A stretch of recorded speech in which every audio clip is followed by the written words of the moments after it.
It's a Black Friday blowout. Prices drop, the shopping doesn't stop.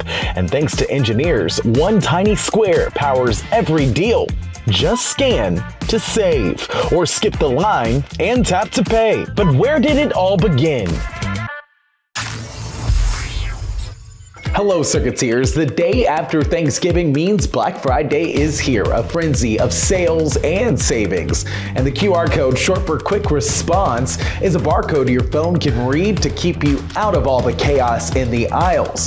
However, before the QR code was invented, there was another engineering advancement. We step back in time to the 1940s, Philadelphia, where the first Black Friday sale was born over a decade later. But it was in the 1940s when the president of the Food Fair grocery store had a major problem. You see, Samuel Friedland wasn't just the president of Food Fair, he was a man who understood that engineering could make his life easier. Friedland needed to find a way to automate the grocery store checkout process as well as track inventory. Seeking a solution, he reached out to the dean of what was then called Drexel Institute of Technology's engineering school, but the dean turned Friedland away. That's when Drexel classmates Norman Joseph Woodland, a mechanical engineer, and Bernard Silver, an electrical engineer, got involved. A Genoese inventor has produced a machine that will signal in Morse. Woodland pulled inspiration for the barcode from Morse code, which was used to send coded telegraph messages in the 1940s. Could anything be simpler? You dial the letters required, and they're immediately transmitted in the form of dots and dashes.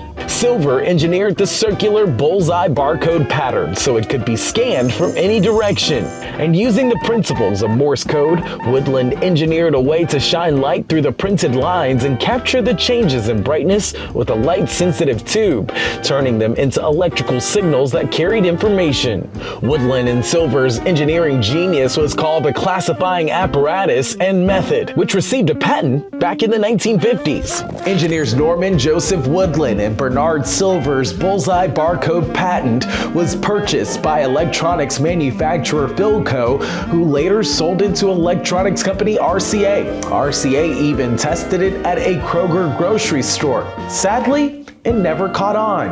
But why? It was the 1970s. Not only were shoppers enjoying Black Friday sales, Norman Joseph Woodland was enjoying his time as an engineer working for IBM for almost 2 decades.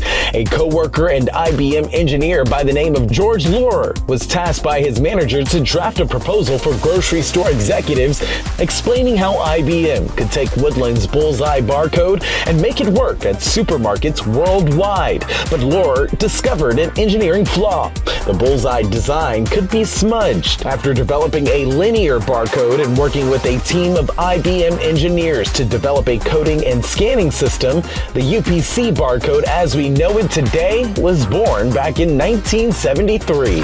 Barcodes definitely made Black Friday checkouts faster, but they hit a wall. And that finally brings us to the genius of QR codes. It was the 1990s. Barcodes were widely used not just in grocery stores and supermarkets, but for Black Friday sales everywhere. But at Denso Wave's automotive plant in Japan, engineers were drowning in barcodes, sometimes 10 for a single part, slowing down production to a crawl.